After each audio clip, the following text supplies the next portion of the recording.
So you're back in the spotlight, Jason, not because you wanted to be, but because this book is sort of unpacking everything. Yeah. So Britney said in her book that you guys didn't mean to get married. You guys got really wasted. Is that how you remember it?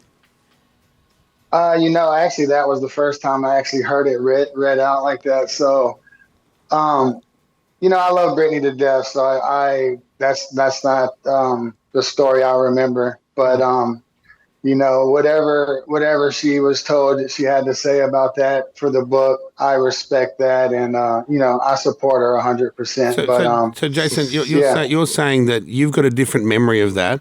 You still feel that Britney's controlling the narrative, like letting a little bit out, but not the whole story? Is that your memory is very different? Well, I think it's the first time she's ever even spoken about it publicly. So it's interesting that they brought it out in the book. So you were in bed with, she said you guys were in bed with each other before the marriage and the drinking. So having sex and, was that the first time you'd had sex with Britney or what happened? No, so like we've been close friends since kindergarten, like you were saying. And, we hooked up in high school a little, and then a few months before New Year's, before she invited me to come to Vegas, we were hanging out back in our hometown, Kentwood, Louisiana, and we were spending a lot of time together. So that wasn't like the first night or weekend we were hanging out, intimately. But it's interesting. That's how she said it went down. So she was single when you guys were hooking up here and there and having sex prior to the marriage? Correct. Yes, she was single at the time. Yeah. So from your end, did you feel like it was more than just getting drunk and getting married?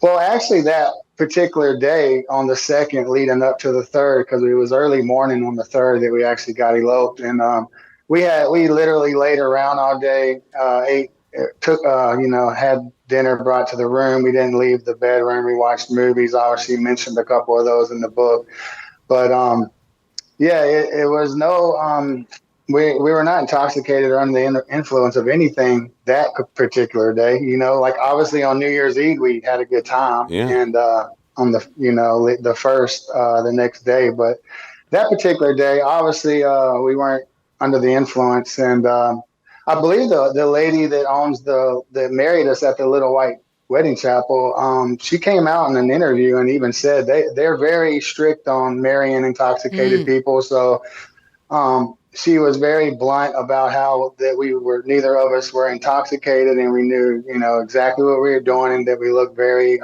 in love, which, I've always had feelings for Britney. So the fact that she said that we weren't in love kind of hurts my feelings. But at the same time, I do understand that she has probably coerced a little bit in writing that book, especially over this topic anyway. Why do you think that? Why do you think she would be coerced to say something different to what happened? Well, because that was with the narrative they told us after the wedding when they asked us if we would actually sign an annulment, because Britney wanted to run away that morning. Like when she found out that her mom and her family was on the way to Vegas, she tried to gas her jet and take off running with me to Ibiza and go celebrate our honeymoon. And I was the one that actually said no. I was scared because at that point I'd been on the phone with her dad and her mom, and I was way out of my league at this point. I was just a 22-year-old college student, and they scared me with all these ideas about how I was going to be blasted all over the media and everything that I've ever done was going to come out, and that I just had no idea what I got myself into. And if I would just let them guide me or consult me in what to do. And they said if I would be willing to sign an annulment, they would work with me over the next few months in me and Britney's relationship and give us a proper wedding. And that was the only reason I even agreed to signing the annulment. And why I told Britney, I don't think we should run away. Maybe we should do it try properly. to. And I respected her family very much too. Growing up around a small town, her families. Her mom was my principal in kindergarten, and our parents have a close friendship relationship. So, I just had a lot of respect, and they took advantage of that. But yeah, it played out a little differently than that.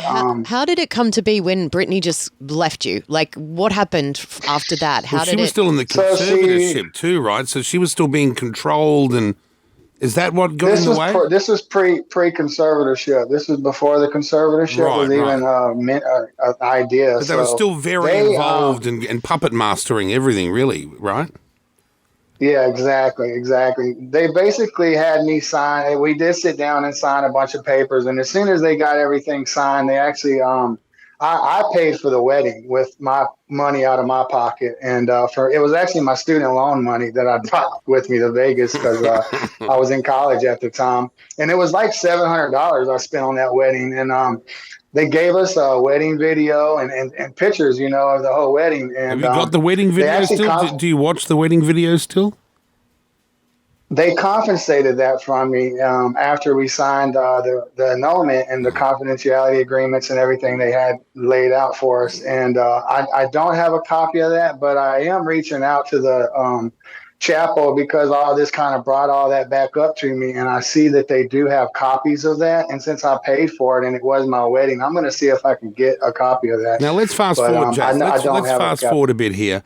Later on, after this all collapsed and everyone went their separate ways, Britney married that Sam guy in 2022. And I remember on the news, you showed up to Britney's house. They say you broke into it the day of the wedding and dragged out by the cops and restraining orders. And it looked on the news like you were unhinged and still in love with her. And what really went on? Why did you go to Britney's house all those years later on the eve of another wedding?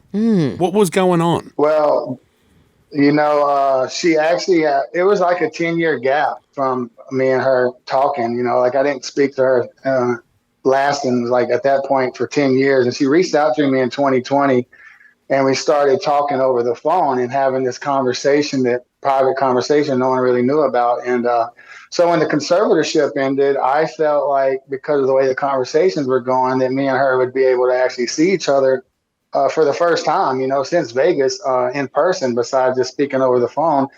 And so when I found out that she was getting married, I spoke to her literally like 3 days before that on the phone on that Monday before the wedding. And she didn't even mention getting married. She didn't mention it? No. So when I heard about it, I was super surprised. And I was actually in California at the time. So I was like, you know what? I'm very close to where they were having the wedding. So I just went there and it wasn't very hard to get in, to be honest, because me and her had talked about meeting on this hiking trail behind her house, which leads to easy entrance to the back of her property. And so that's just the way I went in. And I was really just trying to see her and ask her if this was really what she wanted. And, because of the conversation we were having. So it was out of care for her. You wanted to make sure. Yes, absolutely. Right. And I was concerned because you had. Did you see her that day, or did security grab you? You know what? I didn't make it to her. I actually got to her room, and the door was locked, and I didn't want to, I didn't want to do any damage or try to break in anything because I was there and just to try to see if she was okay. I didn't want to cause any kind of,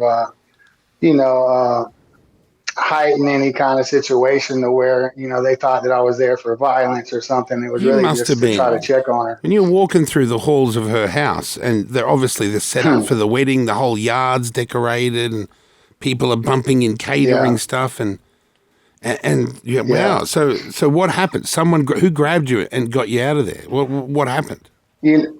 Well, they told me to exit the house, so I exited the house and was walking around the outside of the property and was just filming on my Instagram live, going around trying to see, if she was somewhere outside of the house because I didn't see anybody in the house. Were you yelling out? Yelling out, Britney, trying to get her? Yeah, I was yelling her name, like Britney, where's Britney? And I was asking people where she was at. But somebody that worked for the production team grabbed my camera out of my phone and took off running. And as soon as they got my camera from me, they all just jumped on me like 10 people. And that's how they detained me. And then they called the police and then it was all, on the news. Have you heard from her since, or is that you haven't heard from her? Yeah, I've spoken to her. We actually talked about it. She told me she had no control over what happened that day. And she didn't really want to speak about it much, but her good friend and I believe manager, Kate Hudson, he was, I think, the one that was in charge over everything going on that day. So she kind of just blamed him, but at the same time, she claimed that she didn't have anything to do with it. But What a interesting mess. to me is that she never spoke about it. You know, even in the media or afterwards, it was like she never mentioned anything about it. I'm surprised she didn't say something about it in the book. Yeah, that Wow. is surprising. Oh gosh. Well, Jason, thank you so much for talking to us. Are you We're still in love covering the with- book a bit later? Are you still in love with her now, or have you moved on? You got your own life happening? What's the current status of you? Yeah, I remarried this year in March, and you know, I've moved on in my life with as far as like intimate, you know, seeking some type of relationship with Britney, obviously, and after that wedding day. So I've moved on. I'm super happy. I'm in like I love Britney to death as a friend, and I always just really support her. Britney even told us both over the phone that she was happy for us, and the last time I talked to Brittany, she called on this month, actually on the 16th, and told me happy birthday. So You sound like a nice bloke. In the press, you seemed like an unhinged nut job from the past, and you seem like a pretty decent fella. Yeah. That's what the media likes to do is they like to slander and you know, make me discredit me because I am such a normal person, and they don't have me on the contract. I'm not paid off, so like I could talk about things, you know. So